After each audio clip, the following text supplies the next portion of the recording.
Welcome. Tonight, let us put aside the hurried rhythms of the present. You are invited to travel backward, not to an age of glimmering legends or thundering heroes, but to something quieter, gentler in its distance. The slow, steady march of daily life along the very edge of the Roman world. The truth, however, is far less glamorous, and if you listen closely, far more relatable. Life on the border meant tedium. It meant chores, discomfort, longing, and subtle, ever-present tension. And for the soldiers and settlers who called this world their own, it unfolded one slow, chilly morning at a time. Our destination lies not in the marbled grandeur of Rome, but on the fraught, misladen borders of the empire. Let each detail ground you in another world as you drift, ever so gently, toward sleep.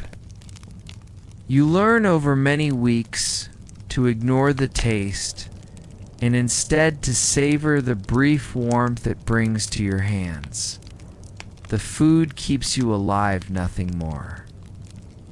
Here the famed Roman order met the uncertain wilderness beyond. Perhaps you mend the wooden palisade, your hands numb as you work, or fetch water from the slow, tar-colored river half a mile away. The air is cool, but you are always sweating under your cuirass. Always aware of how heavy and stifling the segmented armor can be. You march and maneuver in tight formation, clanking shield against shield, rainwater trickling into the cracks of your armor and beneath your collar. An overshouted command, always the same as yesterday, always the same as tomorrow. Sharpening the edge of a gladius dulled from hours of pointless training, patching cracks in your weathered leather straps. In idle hours, you gamble, you carve, you stare at the sky. Each day is much the same, and yet always subtly shifting. You learn to recognize the subtle languages of boredom. The way a comrade hunches his shoulders. The way another carves patterns aimlessly into his shield. The soft humming of an old marching tune. You pass the weeks, the months. The world darkens. The threat of attack, though rare, always possible. A life most would struggle to tolerate for even a day. The nights are long. Most days end without incident. The legions are well defended, and the tribes across the river bide their time. Filled with the sound of wind sighing through the watchtowers. But perfection is rare. Even the centurion's voice is hoarse with repetition and resignation. And yet the sense of danger is constant, humming beneath every routine. Within this rigid discipline and grinding monotony, the air is thick with the scent of damp earth and wood smoke, and the sky is more often gray than gold, a canvas tent, sharing the small, infinitely aware of the slow ache settling in your limbs, a familiar companion in this climate, occasionally softened in watery soup, held no matter the weather. Your tasks fragment. Some gather firewood in the dripping pine forests. Others dig new ditches around the perimeter, the mud sucking greedily at your boots. Sometimes words are spared, sometimes for stories of far-off Rome. Boredom gives way to tension-astray sound from the forest, a flicker of movement in the mist. Sometimes for gossip, too, the endless mending of gear, picking pebbles from battered sandals, sometimes for silence. Blackened scraps of the latrines are deep trenches reeking of lye, but dysentery and fever stalk the camp despite the best Roman engineering. Meet your mind drifts. If you might begin to realize, they're real. Test of a Roman legionary was not always moments of dramatic bravery or fierce battle. The routine continues: patrol, dietary rations, musters and inspections, the low grumble of men missing homes hundreds or thousands of miles away. Rations have recently arrived from a supply train that survived the journey west, to uneven space with 7 other men, sometimes the years, and the cold has crept in during the night. Steady.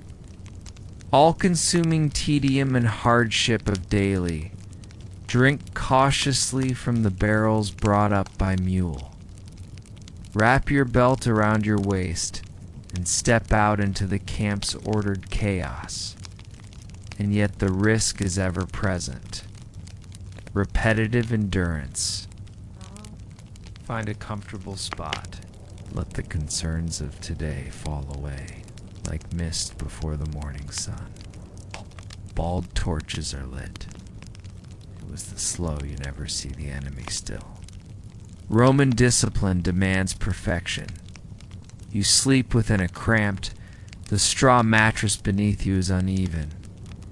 But as an ordinary Roman legionary, the clang of iron on iron, voices murmuring in Latin, the low, ceaseless shuffle of boots in muddy soil, sent north perhaps reluctantly to the empire's bounds along the river Rhine, where civilization gave way to the tangled forests of Germania. You wake stiff. You may imagine the Roman frontier as a place of wild adventure and sweeping conquests. You wash your hands when you can, so picture yourself not as a conqueror or a senator carried on the fog. It is the first signal of the day's endless routine. Your day begins before daybreak. Distant horn sounds. You pull on your rough woolen tunic all around you. Breakfast is a simple affair, a hunk of barley bread. The first labor of the day is drill. Once the drills are over, there is little conversation. At times, you're perpetually wary of illness. Picture as dusk falls, your body aches, and so. The young centurion and the Germanic rebellion now. I invite you to gently imagine yourself not as a simple legionary, but as a young centurion. Your name may fade with the passage of centuries, but for now, it quietly echoes among your peers and superiors. It is spring in the Roman Empire, but on the Germanic frontier, the seasons seem to alternate between wet cold and silent expectation. You were promoted after your predecessor was mortally wounded in a forest ambush during a routine patrol. It was never your ambition to lead, but now, the cloak on your shoulders commands respect. Some soldiers heard strange sounds near the ditch. Breaking branches, muffled voices. You show no unease. You put on your armor, cold, clinging to your skin. Grip your short sword and silently walk the corridor of tents. You double your vigilance, increase the rigor of night patrols. There is no chronology of heroic deeds, only a routine of small decisions, controlled fears, and the hope of surviving another winter. The soldiers whisper softly when they think they are not heard. The threat is always there, invisible, diffuse. The air smells of restrained fear. of burnt oil from nearly spent torches. At times it weighs heavy. You are responsible for 80 men. You fall asleep praying for a peaceful night, knowing that any Roman glory lives only in distant songs, and that the dawns always belong to waiting and boredom.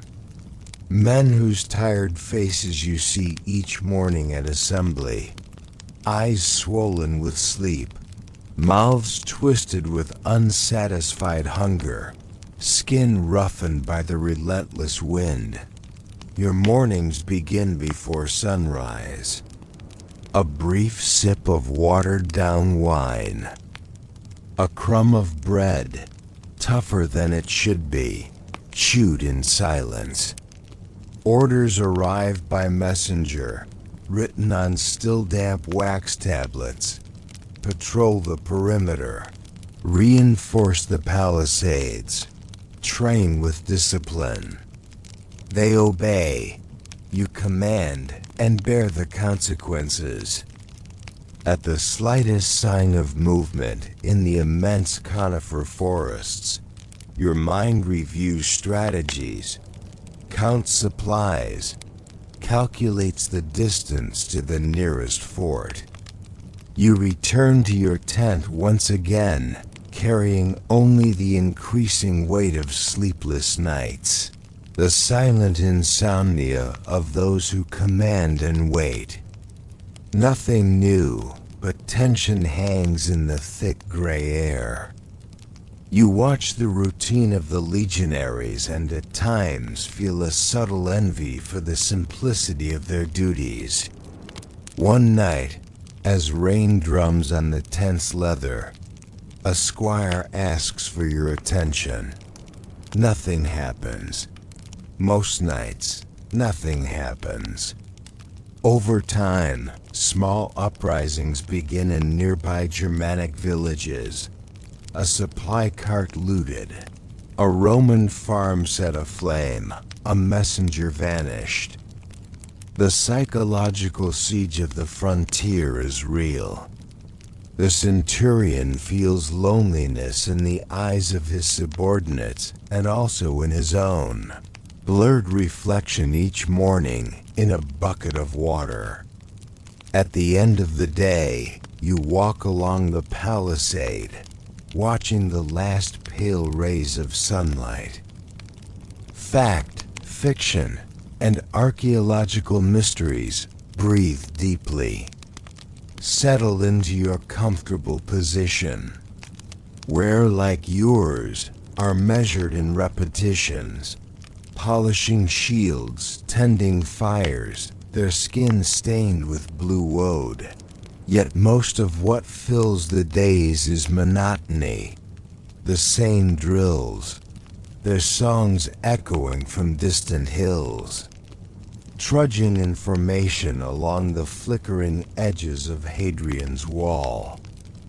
Under a perpetually gray sky, for all the scholarly effort, the mystery lingers, unresolved like the gentle riddle of falling asleep.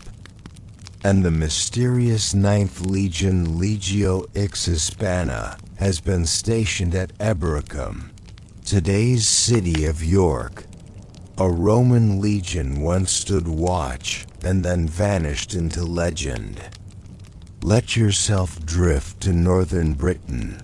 Their days, it is the end of the 1st century, CE. But now from warmth itself, their lives are marked by a sense of distance, not just from Rome. Grass crunches beneath their sandals. They are simply not listed at Ebbs or anywhere else. The centuries that follow fill the silence with speculation. The wind sighs and moans across the empty moors. The presence of the 9th Legion simply disappears from the record. Meticulous work of searching for clues. A scattered grave here, shards of pottery there, fragments of armor tangled in the peat. No battle is described in detail. Stories of wild tribes past the wall called the Picts, who melt into the fog. Officers scribble anxious letters home. Yet, did plague, mutiny, or a quiet disaster erase them from history? The same sentry posts, the soldiers rise, roll up their worn sleeping mats, and receive their rations.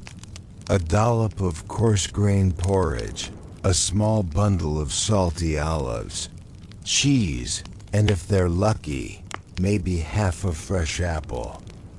Hour after hour, the same rations. Chilly mist creeps along the ground. No heroic last stand. Did the Legion march north and meet its end in the misty wilds? Were they transferred to another province and later disbanded? Each morning, you hear rumors around the campfires at night. And then, archaeologists continue the slow. And as we consider the Ninth Legion, vanished into history, we're reminded, sometimes the greatest stories are those that leave room for wondering, for quiet uncertainty, for gentle curiosity that doesn't disturb the calm of the night. Let your mind rest on these unresolved puzzles, knowing that not every question must be answered before turning in for sleep. An elite Ramon's boring day now. Allow your thoughts to shift far from the chaos of distant frontiers, gliding south to the gentle hills of central Italy. The bustling, drafty forts are replaced by a grand Roman villa, a sprawling estate belonging to a wealthy aristocrat. Slaves move quietly through the halls, opening shutters, preparing the household for its quiet rituals. You awake to distant sounds, the garden fountain's steady trickle, sparrows calling in the tiled courtyard, and the low clinking of pottery in the kitchen. Here, the scene is tranquil, domesticated, and above all, rhythmically predictable. You pause to smell the herbs, maybe pick a ripe apricot, while slaves tend to the beds of roses, violets, and lily planted in neat squares. Sometimes a philosopher, hired as tutor, sits on a stone bench and recites lines from Virgil or Cicero as you stroll past. The world is measured and orderly. Behind thick-walled rooms, the world slows until the shadows lengthen.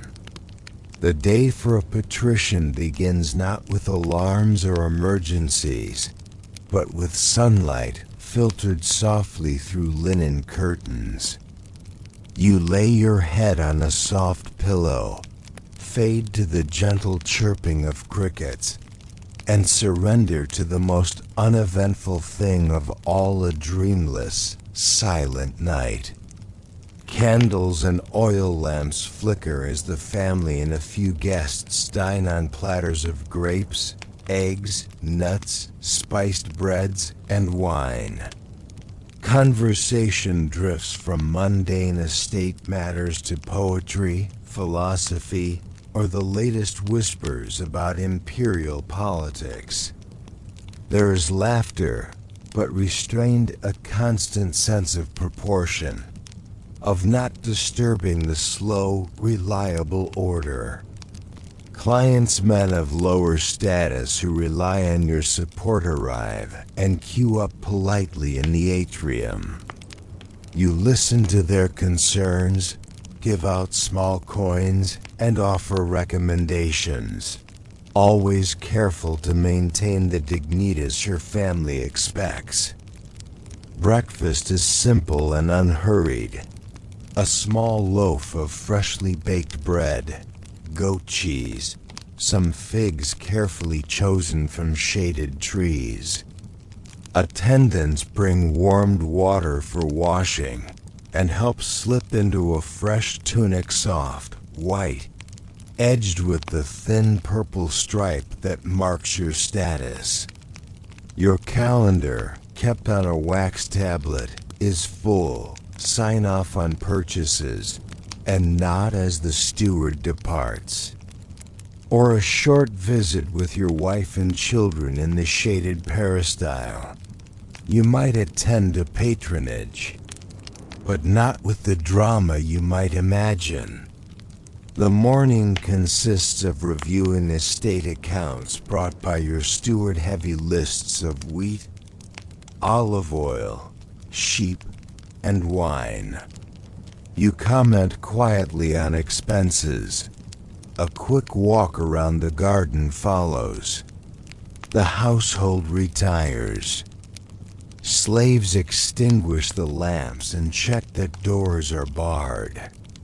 Roast fowl and fruit, you recline and listen to music performed gently on the lyre. Perhaps there are letters to write, news from Rome to hear. As the day unfolds, after lunch a larger meal of stewed lentils. The heat of the afternoon brings a necessary pause. The villa sighs into a quiet siesta. By evening, there might be a private bath, followed by dinner. Finally, Rome's social spa now. Let yourself wander to another pillar of everyday Roman routine, the public baths. Imagine the city humming in the background, but here all is hushed and steamy. You shuffle quietly through a marble colonnade, sandals slapping gently on the damp stone. First, you enter the appetitorium, the changing room. Attendant slaves help you secure your belongings in little alcoves. There's quiet conversation, but it all blends together with the muffled steps and low sounds of water from the halls beyond. The air is a blend of heated water, olive oil, and faint traces of floral perfumes. The sensation is soothing, measured, gentle. You check your schedule, but there's no rush. The shock of cold, if you choose to plunge fully, quiets the mind. The city's buzz resumes, but inside you are more relaxed, your body lighter, your mind quieter. There's laughter nearby, soft, never raucous, as friends cool down before drying off and heading to the next part of the day. It's a place to sweat, to close your eyes and let your mind wander. Some men chat in low tones, others simply pour ladlefuls of hot water over their heads. You notice the tingling of your skin, the way the heat draws out fatigue and invites calm.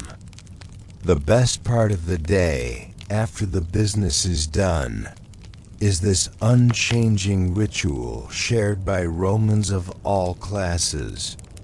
For a moment, you are neither soldier nor senator, just another citizen, wrapped in a linen towel, moving from one warm, echoing chamber to another. This is your gentle introduction. The air is thick, but not stifling, scented with cedar planks and the faintest note of cooling herbs. You rest on a bench, feeling the warmth pull the tension from your limbs. A visit to the baths begins with a simple routine.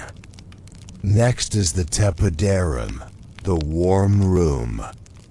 Perhaps you meet a friend, Share a slow conversation about the price of olives or the merits of different poets. All is routine, cyclical, and familiar. The caldarium awaits, its air saturated with thick, moist heat. Occasionally, a masseur offers a rub-down with olive oil and a curved strigil, helping to scrape away the dust of the day and the worries that come with it. Afterward, you glide slowly to the frigidarium, the cool pool. Before you leave, you might stop in the reading room or listen to musicians playing faint melodies on lyres. You emerge cleansed, at peace, the sun now lower in the sky. You return home over cobbled streets, ready for a meal, some idle storytelling, and eventually the long, peaceful journey into sleep. Patrolling Rome's streets and boring night watches as the sun finally dips behind the 7 hills. A soothing hush wraps itself around the city. For most Romans, the day's labors have ended. Houses flicker with lamplight, and families settle into patterns as old as the city itself. But for a certain few, the night marks the beginning of another kind of routine, one marked by silent vigilance and an overwhelming sameness. Stroll now in your mind's eye along the stone-paved roads of Rome after dark. Each step echoes off massive temple walls and closed shop fronts. They pause at every insula Rome's giant apartment blocks, listening for unusual sounds, sniffing for any smoke, checking that all torches and lamps are safely doused. Occasionally, they are greeted by the quiet nod of a late-night baker or a gossipy neighbor stepping into the alley for a breath of air. No great heroes are needed on these nights. Just careful watchers, silent streets, and a yielding embrace of darkness. You have toiled and rested, waited and watched. You have dwelled in a world as repetitive as it was robust. But there is, in this boring history, a kind of perfection rhythms that reassure, tasks that repeat, customs passed not through grand gestures, but through quiet persistence. The vigils, Rome's fire watch and night police, move in pairs, their sandals hush-hushing over the stones. Their duty, to make sure fires do not break out, to keep mischief at bay, to respond if a roof beam collapses or if a beggar stirs too noisily in a doorway.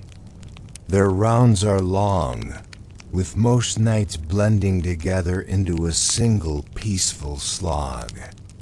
It lives instead in every calm, ordinary moment, every forgotten stroll and simple meal, every night watch that ends with nothing to report.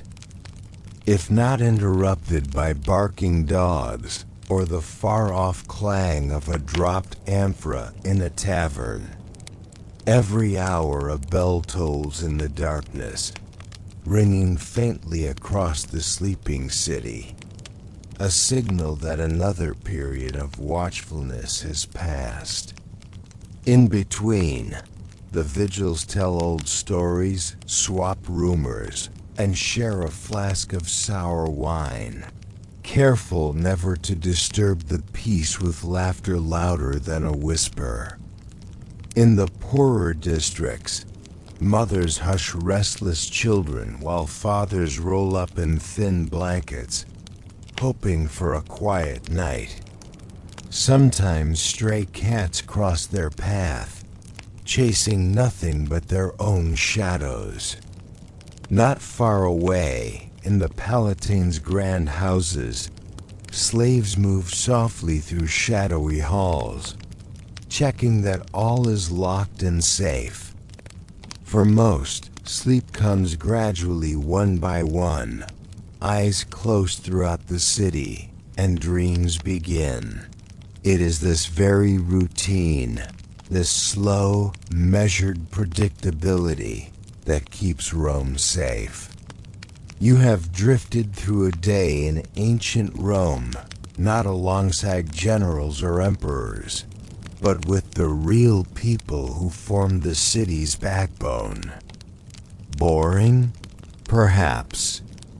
So as you close your eyes and surrender to rest tonight, remember, the true magic of history is rarely in the spectacle.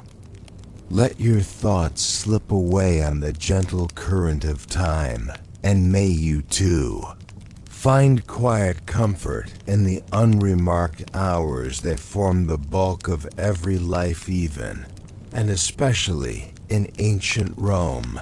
Sleep well.